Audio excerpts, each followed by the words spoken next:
ಸ್ನೇಹಿತರೆ, ನೀಟ್ ಪರೀಕ್ಷೆ ರದ್ದಾಗಿದೆ. NTA ಮರು ಪರೀಕ್ಷೆ ಮಾಡೋದಾಗಿ ಪ್ರಕಟಿಸಿದೆ. ಈಗ ಪರೀಕ್ಷೆ ಬರೆದು ನಿರಾಳರಾಗಿದ್ದಂಥ ವಿದ್ಯಾರ್ಥಿಗಳೆಲ್ಲ ಮತ್ತೆ ಪರೀಕ್ಷೆ ಬರೆಯೋ ಮಾನಸಿಕ ಒತ್ತಡಕ್ಕೆ ಸಿಕ್ಕಿದ್ದಾರೆ. ಪ್ರಶ್ನೆ ಪತ್ರಿಕೆ ಸೋರಿಕೆಯ ಹಿನ್ನೆಲೆಯಲ್ಲಿ ಈ ಕ್ರಮ ಕೈಗೊಳ್ಳಲಾಗಿದೆ. ಈಗ ಮುಂದಿನ ದಿನಗಳಲ್ಲಿ ನೀಟ್ ಪರೀಕ್ಷೆಯನ್ನ ರಾಜ್ಯ ಸರ್ಕಾರವೇ ಯಾಕೆ ಮಾಡಬಾರ್ದು ಅನ್ನೋಂಥ ಮಾತುಗಳು ಕೇಳಿ ಬರ್ತಾ ಇದೆ. ಸಚಿವರು ಕೂಡ ಈ ಬಗ್ಗೆ ಆಸಕ್ತಿ ವ್ಯಕ್ತಪಡಿಸಿದ್ದಾರೆ.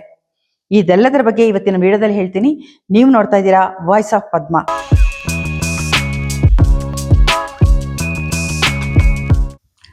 ನಮಸ್ಕಾರ, ನಾನು ಪದ್ಮ ಶಿವಮೊಗ್ಗ. ಸ್ನೇಹಿತರೆ, ಇತ್ತೀಚೆಗಷ್ಟೇ ಮಾಡಿದಂಥ ನೀಟ್ ಪರೀಕ್ಷೆ ಈಗ ರದ್ದಾಗಿದೆ. NTA ಮರು ಪರೀಕ್ಷೆ ಮಾಡೋದಾಗಿ ಪ್ರಕಟಿಸಿದೆ. ಇದರಿಂದ ವಿದ್ಯಾರ್ಥಿಗಳೆಲ್ಲ ತುಂಬಾ ಆತಂಕಕ್ಕೊಳಗಾಗಿದ್ದಾರೆ, ಮಾನಸಿಕ ಒತ್ತಡಕ್ಕೆ ಸಿಲುಕಿದ್ದಾರೆ ಅಂತಾನೆ ಹೇಳ್ಬೋದು. ಭಾರತದಾದ್ಯಂತ ಸುಮಾರು 23 ಲಕ್ಷಕ್ಕೂ ಹೆಚ್ಚು ವಿದ್ಯಾರ್ಥಿಗಳು ಈ ಪರೀಕ್ಷೆಯನ್ನ ಬರೆದಿದ್ರು. ಅಂದ್ರೆ ಒಂದು ಡಾಕ್ಟರ್ ಆಗ್ಬೇಕು, ಇಂಜಿನಿಯರ್ ಆಗ್ಬೇಕು ಅನ್ನೋ ದೊಡ್ಡ ದೊಡ್ಡ ಕನಸನ್ನ ಹೊತ್ಕೊಂಡು ಮಕ್ಕಳು ಕಷ್ಟಪಟ್ಟು ಹಗಲು ರಾತ್ರಿ ಈ ಪರೀಕ್ಷೆನ ಬರೀತಾರೆ. ಅವ್ರಿಗೆ ತಾವು ಬಯಸುವಂತ ಕಾಲೇಜಿನಲ್ಲಿ ಸೀಟನ್ನು ಪಡ್ಕೊಳ್ಬೇಕು ಅಂತಂದ್ರೆ ಈ ಪರೀಕ್ಷೆ ಅನಿವಾರ್ಯ. ಈ ಪರೀಕ್ಷೆ ಬರೀಲೇಬೇಕು, ಇದ್ರಲ್ಲಿ ಹೆಚ್ಚು ಅಂಕವನ್ನ ಗಳಿಸಲೇಬೇಕು.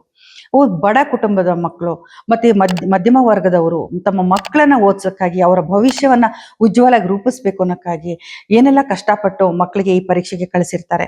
ಅಂದ್ರೆ ಈ ಪರೀಕ್ಷೆನ ಬರೆಯೋದಕ್ಕೆ ವಿಶೇಷವಾದಂಥ ಕೋಚಿಂಗ್ ಕ್ಲಾಸಿಗೆ ಕೂಡ ಹೋಗ್ಬೇಕಾಗಿರುತ್ತೆ. ಅದಕ್ಕೆ ಲಕ್ಷಾಂತರ ರೂಪಾಯಿ ಖರ್ಚಾಗುತ್ತೆ.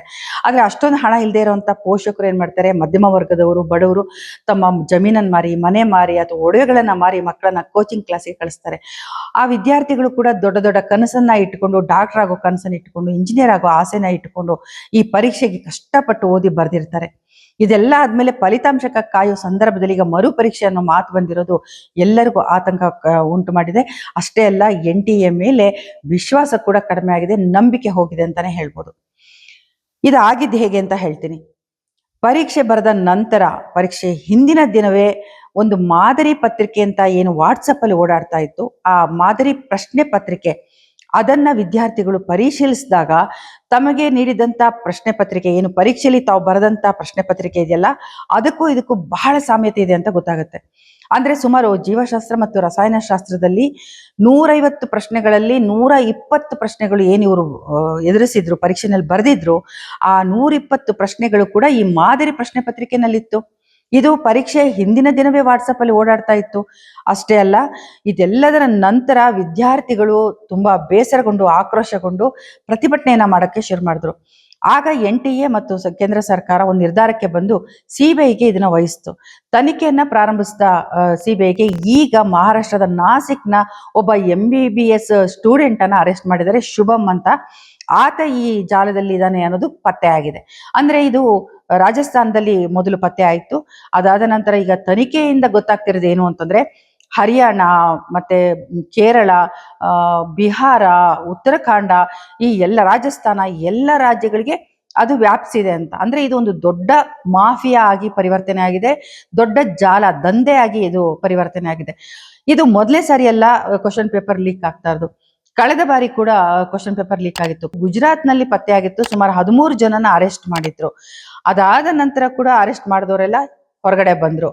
ಈಗ ಮತ್ತೆ ಇದು ಮರುಕಳಿಸಿದೆ. ಹಾಗಾದ್ರೆ NTAಗೆ ಒಂದು ಸರಳವಾದ ಪರೀಕ್ಷೆನ ನಡೆಸೋದಕ್ಕೆ ಸಾಧ್ಯ ಆಗ್ತಿಲ್ವಾ ಅನ್ನೋಂಥ ಪ್ರಶ್ನೆ ಎಲ್ಲರನ್ನ ಕಾಡ್ತಾ ಇದೆ. ವಿದ್ಯಾರ್ಥಿಗಳು, ಪೋಷಕರು ಕೇಳ್ತಾ ಇದ್ದಾರೆ. ಯಾಕೆ ಅಂತಂದ್ರೆ, ನೀಟ್ ಪರೀಕ್ಷೆಯ ಸಂದರ್ಭದಲ್ಲಿ ವಿದ್ಯಾರ್ಥಿಗಳು ಎಂತ ಒಂದು ಸಿಚುವೇಶನ್ ಎದುರಿಸ್ತಾರೆ ಅಂತ ನಿಮ್ಗೆಲ್ಲ ಗೊತ್ತೇ ಇದೆ. ಅಂದ್ರೆ ಅವ್ರಿಗೆ ಇನ್ನಿಲ್ಲದ ನಿಯಮಗಳು, ಕಟ್ಟುಪಾಡುಗಳನ್ನ ಹಾಕ್ಬಿಟ್ಟಿದ್ದಾರೆ. ಎಷ್ಟು ಸ್ಟ್ರಿಕ್ಟ್ ಆಗಿ ಅದನ್ನ ಫಾಲೋ ಮಾಡ್ತಾರೆ ಅಂತಂದ್ರೆ, ಕಿವಿಯಲ್ಲಿ ಓಲೆ, ಮೂಗ್ಬಟ್ಟು ಕೂಡ ಬಿಡೋ ಹಾಗಿಲ್ಲ, ಅದನ್ನು ಕಟ್ ಮಾಡಿ ತೆಗಿತಾರೆ, ಕೈಯಲ್ಲಿರೋ ದಾರ ಕಟ್ ಮಾಡಿ ತೆಗಿತಾರೆ, ಜನಿವಾರ ಕಟ್ ಮಾಡ್ತಾರೆ, ಇದನ್ನೆಲ್ಲ ಮಾಡ್ತಾರೆ. ಹಲವಾರು ಬಾರಿ ಇದಕ್ಕೆ ಪ್ರತಿಭಟನೆ ಕೂಡ ಆಗಿದೆ, ವಿರೋಧ ವ್ಯಕ್ತಪಡಿಸಿದ್ದಾರೆ ಪೋಷಕರು ಮತ್ತೆ ವಿದ್ಯಾರ್ಥಿಗಳು. ಆದ್ರೂ ಕೂಡ ಇದು ನಡೀತಾನೆ ಇದೆ. ಇಷ್ಟೆಲ್ಲ ಸ್ಟ್ರಿಕ್ಟ್ ಆಗಿ ಪರೀಕ್ಷೆನ ನಡೆಸುವಂತ ಒಂದು NTAಗೆ ಅದೇ ತನ್ನ ಕಚೇರಿ ಒಳಗಡೆ ಅಥವಾ ಒಂದು ಪ್ರಶ್ನೆ ಪತ್ರಿಕೆಯನ್ನ ತಯಾರಿಸೋದ್ರಲ್ಲಿ ಮತ್ತೆ ಅದನ್ನ ಪರೀಕ್ಷೆನ ನಡೆಸೋದ್ರಲ್ಲಿ ಕಟ್ಟುನಿಟ್ಟಾಗಿ ಯಾಕೆ ಇಲ್ಲ? ಅಲ್ಲಿ ಯಾಕೆ ಅವರು ಸ್ಟ್ರಿಕ್ಟ್ ಆಗಿ ಈ ಕೆಲಸವನ್ನ ಮಾಡ್ತಾ ಇಲ್ಲ? ಅಂದ್ರೆ ಅಷ್ಟು ಅಸಮರ್ಥರಾಗಿದೆ NTA ಅನ್ನೋದು ಹಲವರ ಅಭಿಪ್ರಾಯ ಆಗಿದೆ. ಇಲ್ಲಿ ಮತ್ತೊಂದು ಪ್ರಶ್ನೆ ಕೂಡ ಹಲವರಿಗೆ ಕಾಡ್ತಾ ಇದೆ. ಉತ್ತರ ಭಾರತದವರಿಗೆ ಅನುಕೂಲ ಮಾಡೋದಿಕ್ಕಾಗಿ ಈ ತರದ್ದೆಲ್ಲ ಮಾಡ್ತಾ ಇದ್ದಾರಾ? ಯಾಕೆ ಅಂತಂದ್ರೆ, ಪದೇ ಪದೇ ಈ ಏನು ಕ್ವಶನ್ ಪೇಪರ್ ಲೀಕ್ ಆಗಿರೋ ಸುದ್ದಿ ಬರ್ತಾ ಇರೋದು ಆ ಕಡೆನೆ, ರಾಜಸ್ಥಾನ ಇರ್ಬೋದು, ಗುಜರಾತ್ ಇರ್ಬೋದು ಅಂತ ರಾಜ್ಯಗಳಲ್ಲಿ ಇದು ವರದಿ ಆಗ್ತಾ ಇದೆ. ಸಚಿವರಾದ ಡಾಕ್ಟರ್ MC ಸುಧಾಕರ್ ಅವರು ತೀವ್ರ ಆಕ್ರೋಶವನ್ನ ವ್ಯಕ್ತಪಡಿಸಿದ್ದಾರೆ. ಇದು ಕಾನೂನಿನ ವಿರುದ್ಧವಾಗಿ ಮತ್ತೆ ಅಲ್ಲಿನ ವ್ಯವಸ್ಥೆಯನ್ನ ಬಳಸಿಕೊಂಡು ಮಾಡ್ತಿರುವಂತ ಅಕ್ರಮ ದಂಧೆ ಆಗಿದೆ. ಇದಕ್ಕೆ ಈ ನೀಟ್ ಪರೀಕ್ಷೆನ ನಡೆಸೋದಕ್ಕೆ ಆಯಾ ರಾಜ್ಯಗಳಿಗೆ ಅವಕಾಶ ಕೊಡಬೇಕು.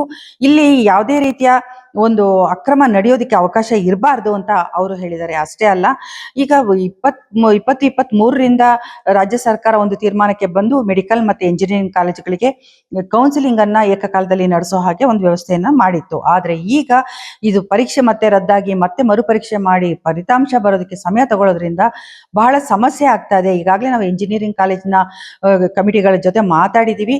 ಅವರು ಕೂಡ ಇದ್ರ ಬಗ್ಗೆ ದೂರನ್ನ ನೀಡ್ತಾ ಇದ್ದಾರೆ, ತಡ ಆಗತ್ತೆ ಅಂತ ಹೇಳ್ತಾ ಇದ್ದಾರೆ. ಹಾಗಾಗಿ ನಾವು ಇದ್ರ ಬಗ್ಗೆ ಚಿಂತನೆಯನ್ನ ಮಾಡ್ತಿದೀವಿ ಮತ್ತು ಮುಂದಿನ ದಿನಗಳಲ್ಲಿ ನಾವು ಈ ಪರೀಕ್ಷೆನ ಯಾಕೆ ಆಯಾ ರಾಜ್ಯಗಳೇ ಮಾಡಬಾರ್ದು, ನಾವೇ ಮಾಡಬಾರ್ದು ಅನ್ನೋದ್ರ ಬಗ್ಗೆ ಕೂಡ ನಾವು ವಿಚಾರ ಮಾಡ್ತೀವಿ ಅಂತ ಅವರು ಹೇಳಿದ್ದಾರೆ.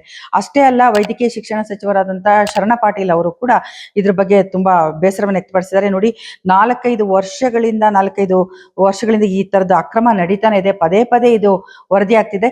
ಇದ್ರ ಬಗ್ಗೆ ಯಾಕೆ ಕೇಂದ್ರ ಶಿಕ್ಷಣ ಸಚಿವರು ಒಂದು ಸರಿಯಾದ ಉತ್ತರವನ್ನ ನೀಡ್ತಾ ಇಲ್ಲ, ಅವ್ರ ಉತ್ತರ ಕೊಡ್ಬೇಕಲ್ವಾ ಅಂತ ಕೂಡ ಅವರು ಕೇಳ್ತಾ ಇದ್ದಾರೆ. ಹೌದು, ಇದನ್ನೆಲ್ಲ ನೋಡ್ತಾ ಇದ್ರೆ ರಾಜ್ಯ ಸರ್ಕಾರ ಯಾಕೆ ಈ ಪರೀಕ್ಷೆಗಳನ್ನ ನಡೆಸಬಾರ್ದು ಅನ್ನೋ ಪ್ರಶ್ನೆ ನಮ್ಮ ಮುಂದೆ ಬರುತ್ತೆ.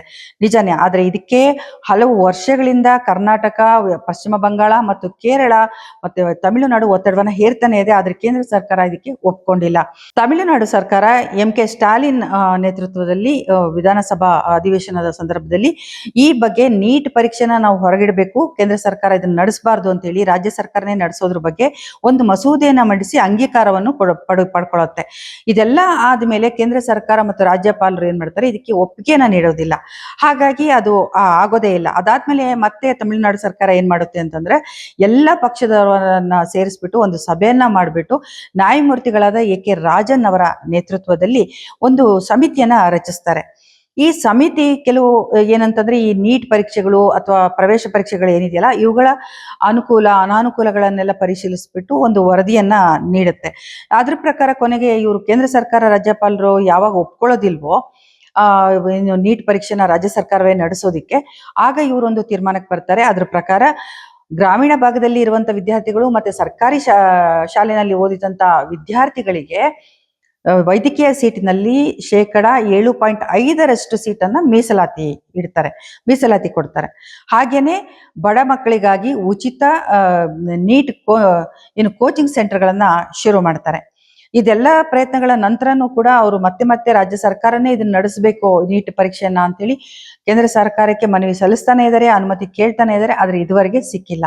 ಈಗ ಈ ಕರ್ನಾಟಕ ರಾಜ್ಯ ಸರ್ಕಾರ ಕೂಡ ಇದ್ರ ಬಗ್ಗೆ ಚಿಂತನೆ ಮಾಡಬೇಕಾಗಿದೆ ಮತ್ತು ಯಾವುದೇ ರೀತಿ ತೊಂದರೆ ಆಗದೇ ಇರೋ ಹಾಗೆ, ವಿದ್ಯಾರ್ಥಿಗಳಿಗೆ ಅವರ ಭವಿಷ್ಯಕ್ಕೆ ತೊಂದರೆ ಆಗದೇ ಇರೋದಾಗಿ ನೋಡ್ಬೇಕಾಗಿದೆ. ಈಗ ಮರುಪರೀಕ್ಷೆ ನಡಿಬೇಕು, ಮತ್ತೆ ಅದಕ್ಕೆ ಫಲಿತಾಂಶ ಬರಬೇಕು. ಇದೆಲ್ಲದರಿಂದ ಏನಾಗ್ಬೋದು ಅಂತಂದ್ರೆ, ವಿದ್ಯಾರ್ಥಿಗಳಿಗೆ ಹತಾಶೆ ಆಗಿ ಮತ್ತೆ ಪರೀಕ್ಷೆ ಬರೆಯೋ ಒತ್ತಡವನ್ನ ತಡ್ಕೊಳಕ್ಕಾಗದೆ ಅವರು ಈ ಮೆಡಿಕಲ್ ಕಾಲೇಜ್ ಸೀಟೇ ಬೇಡ, ಡಾಕ್ಟರ್ ಓದೋದು ಬೇಡ, ಇಂಜಿನಿಯರಿಂಗ್ ಓದೋದು ಬೇಡ ಅಂತ ಬೇರೆ ಕೋರ್ಸ್ಗಳಿಗೆ ಹೋಗುವ ಸಾಧ್ಯತೆ ಇದೆ. ಅದರಿಂದ ವಿದ್ಯಾರ್ಥಿಗಳು ಕೂಡ ಸಂಖ್ಯೆ ಕಡಿಮೆ ಆಗ್ಬೋದು. ಏನು ನಿರೀಕ್ಷೆ ಇಟ್ಕೊಳ್ಳೋಂಥ ವಿದ್ಯಾರ್ಥಿಗಳ ಸಂಖ್ಯೆ ಕಡಿಮೆ ಆಗ್ಬೋದು. ಬಹುಶಃ ಇದು ಕೂಡ ಅವ್ರು ನಿರೀಕ್ಷೆ ಮಾಡಿನೇ ಈ ತರ ಮಾಡ್ತಿದಾರ ಅನ್ನೋ ಅನುಮಾನ ಕೂಡ ಬರುತ್ತೆ. ಯಾಕೆಂದ್ರೆ ಒಂದು NTA ಅಂತ ಸಂಸ್ಥೆಗೆ, ಅಷ್ಟೆಲ್ಲ ಸ್ಟ್ರಿಕ್ಟ್ ಆಗಿ ಕಾನೂನು ಮಾಡುವಂತ ಸಂಸ್ಥೆಗೆ ಒಂದು ಪರೀಕ್ಷೆನ ಅಷ್ಟೇ ಸ್ಟ್ರಿಕ್ಟ್ ಆಗಿ ನಡ್ಸಕ್ಕಾಗಲ್ಲ, ಒಂದು ಭದ್ರತೆನ ಕೊಡಕ್ಕಾಗಲ್ಲ ಅಂತಂದ್ರೆ ಏನರ್ಥ? ಈಗ ವಿದ್ಯಾರ್ಥಿಗಳಿಗೆಲ್ಲರಿಗೂ ಕೂಡ NTA ನಲ್ಲಿ ನಿಜವಾಗ್ಲೂ ನಂಬಿಕೆ ಅನ್ನೋದು ಹೊರಟೋಗ್ಬಿಟ್ಟಿದೆ. ಅವ್ರ ಪೋಷಕರು ಕೂಡ ನಿರಾಶರಾಗಿದ್ದಾರೆ, ತುಂಬಾ ಆಕ್ರೋಶವನ್ನು ವ್ಯಕ್ತಪಡಿಸ್ತಾ ಇದ್ದಾರೆ. ಈ ಮತ್ತೆ ಪರೀಕ್ಷೆ ಬರೆಯೋದು ಸುಲಭದ ಮಾತೆ ಅಲ್ಲ ಅಂತ ಹೇಳ್ತಿದ್ದಾರೆ.